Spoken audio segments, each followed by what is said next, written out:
I recently wrote a traveler's guide to working from Rome, and I thought I would share it with you guys via video because it's got some real implications you may not consider. So the number one thing to planning a trip where you can work and roam around the country and adventure and just explore the beautiful nature is to plan.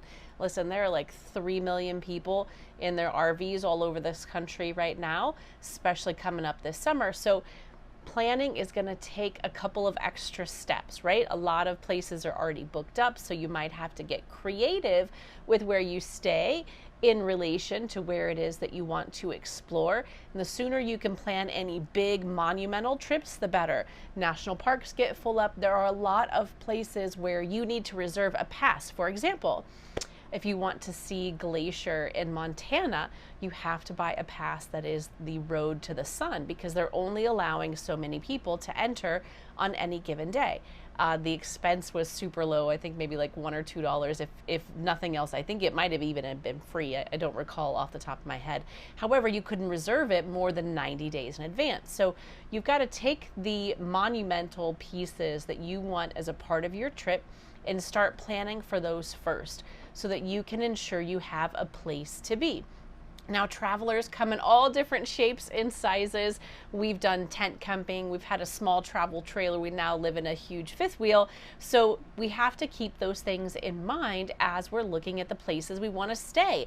We absolutely have to look at whether or not it'll accommodate a big rig like we have, or if we need to shift because we have dogs. Something we learned last year on one of our adventures in Utah was that, although it never said anything, when we were reserving our campsite, there were no dogs allowed in this certain section of mountain. Like, you couldn't even bring a dog up there. So you need to do your research when you're planning so that you can be at the places you want to explore, and also plan for whether or not there's connectivity there. I'm not talking about free RV resort Wi-Fi because that rarely works in a capacity that you need. I am talking about whether or not you have LTE or cell phone services. There are some websites, including recreation.gov, where people are giving reviews about whether or not there was any service. And I can tell you, based on our travels and comparing the reviews that were given and our ability to work in those locations, the reviewers are spot on. If it says there's no service there, there is no service there. So just be aware of that if it is important to you that you can work while you're traveling. So plan, plan, plan. The second component is really to consider your work requirement as you look at where you want to explore. For example, while you're traveling, if you are someone who spends 8 hours a day on Zoom calls or on a phone call, then you need to make sure the places that you're going aren't going to be noisy during the day, i.e. the glamorous sand dunes, or that you can actually explore the places you want to see, perhaps in the dark if you're working during the day, or you're planning so that you're traveling on the weekend and have your work days available just to see the nature that's outside and perhaps not explore. When we took one of our rather long trips that was kind of a proof of concept for goRoam, we found ourselves traveling on Wednesday afternoons. And that turned out to be quite stressful. So we were able to shift meetings around and block out travel time on our calendars. However, if you're supposed to be available, sometimes it's not great to have to pull over and have a video conversation while you're driving down the road. So anyway, you need to make sure that you're safe and really do consider those landmark parts of your week that you have to attend and you have to have good service for. Those are the things you're going to build around to make sure that it's as least stressful as possible. Also, we highly recommend not traveling more than like maybe 3 or 4 hours during the week or on a day where you are working, because there's a lot of prep to roll, and then there's a lot of prep to get set back up to relax once you make it to your next location. So depending on what kind of work you do, if you've got a regular 9 to 5 sort of gig, we highly recommend traveling on the weekends, or taking a day off midweek or an afternoon off midweek to go ahead and travel in those plans. You, of course, have to ensure that you have some flexibility in order to, get the heck out of Dodge when a huge rainstorm comes and you think perhaps you'll be stuck in the mud. All learned from experience.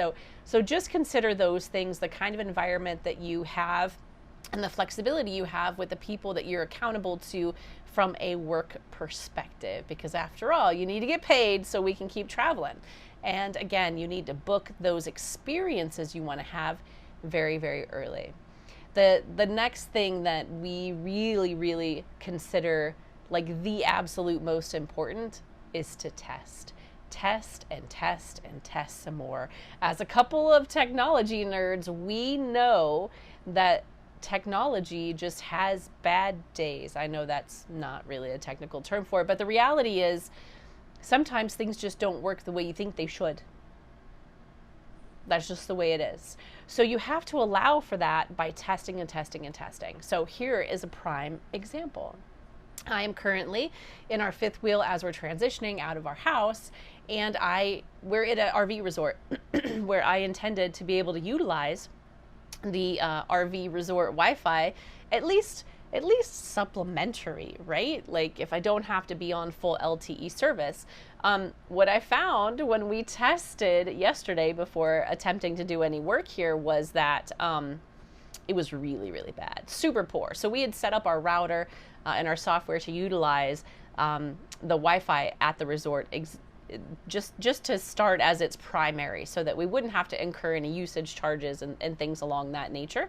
So we tested it, we got it all set up last night. When I fired it up and ran a speed test, I got 1 by 1. And that is not sustainable to have any kind of professional conversation, let alone a Zoom call, or present like I was doing this morning. So we had to go into our software and just tweak that so that we're using LTE service. So right now I'm using a combination of T-Mobile and AT&T, I believe, at this particular location. So that's the magic of having a solution like this, is that there are different ways to configure it based on the environment that you're in to get the best possible connectivity at any moment. So thank goodness I was able to shift that, because otherwise I was gonna have to go to my plan B. And let's talk about having backup plans. We recommend you have 2 backup plans, okay? My number 1 backup plan, if we're in the RV and for some reason I'm not able to connect and perform the functions of my job to grow goRoam, my number 1 backup plan is to get in the truck and just start driving to whatever the nearest town is, the nearest pocket of reception is, so that I can stop and obviously with my laptop complete whatever I need to do at that time. For me, that's a little bit easier because I have, quick things I need to accomplish. I generally don't spend hours and hours on Zoom calls. However, my husband does. So he is on, a corporate plan. He has to be available for his folks to help and, for the other executives within his business. So that's not his favorite plan B. However, we've done it a few times where we've just gotten in the truck and we've had to drive to wherever we could get to in order to stop and use the connectivity from the air, right? We do carry an inverter, and then we can take our gear with us and plug it into the inverter in the truck to have power, and then we still get the same kind of prioritization and bandwidth that we get when we are in our RV. Third backup plan, well, second backup plan, I suppose, third, plan C, let's call it plan C, is to find a local coffee shop or some other kind of cafe that has connectivity that we can utilize for at least a certain amount of time while we're doing that. So we don't love either of those, because the C plan, where we're in a coffee shop or something like that, is really not greatly conducive to either of our businesses, because we are both distracted by all of the things that happen around us. So that's not always a great environment, but it will work in a pinch. When we were in Utah, we were at one of those sites where in our planning it had said, oh, the reviews were like, there is some service, but it's not great. And we thought, well, we'll figure it out. We've got lots of backup plans, so we'll go ahead and go there. we did, and they did have service at the ranger station. However, it was set up to kick everybody off about every 10 minutes or so. So when we got there, we saw all these people kind of huddle around the ranger station with their laptops and their phones, trying to get whatever done they needed to get done. And no one was getting any kind of work done if they were planning on working from that location, because it just kicked everybody off all the time. So just because a place says it has Wi-Fi, please know that it is not created equal, and that could not be the kind of connection that you need to be productive. That particular trip, we tried plan B, and we drove until we found some service, and we thought that might work. However, it was kind of out in the middle of nowhere, and that service was still a little bit spotty for us because we didn't have our big antenna like we have on the roof of our RV. Our plan C was to go into the nearest town, which happened to be Kanab, Utah. And I have to tell you, we found and wound up working for 3 full days from their city park. They've got a lovely city park where we were able to have power from a power pole at one of their little gazebo pavilion things. We set up all of our gear, we put on noise canceling headphones, and we did our best to focus and conduct our business for those 3 days. And it was actually quite fantastic. We got to see a ton of kids playing. There was a splash pad, and everyone we talked to were like, "Are you at a park?" And we're like, "Heck yeah, we're at a park." It was a lot of fun, and we were able to do what we needed to do. However, if we had not talked through those plan B and plan C scenarios, we would have been completely stressed out and had no idea what to do next. So that's why the planning and the testing is so incredibly important. You just never know when you're going to have to use those. And identifying what are the milestones for your week from a productivity perspective, who you have to be accountable to, and ensuring that you're able to make and receive those phone calls or emails or whatever. Identifying those priorities which will make your week successful. And then also talking through with whoever you have with you what your backup plans are is a really, really significant task that I think a lot of people skip. We also have 2 dogs. So going to a half hour away to Kanab to work from the city park was not ideal, because we wound up having to leave our pups.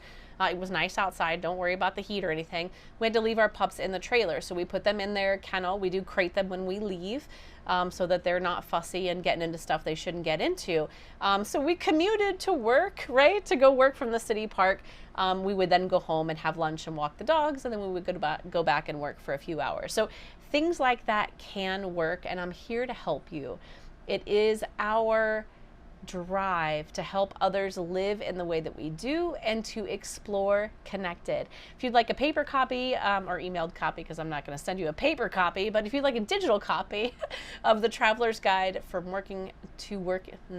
a Traveler's Guide to Working from Rome, please put that in the comments below, and I will be sure to connect with you and send you that particular information. If you have questions or things you'd love to hear me talk about in our experiences as you're planning your own, please hit comment below and let me know what that is, and please subscribe. We're going to do some fun stuff here. This is just the beginning.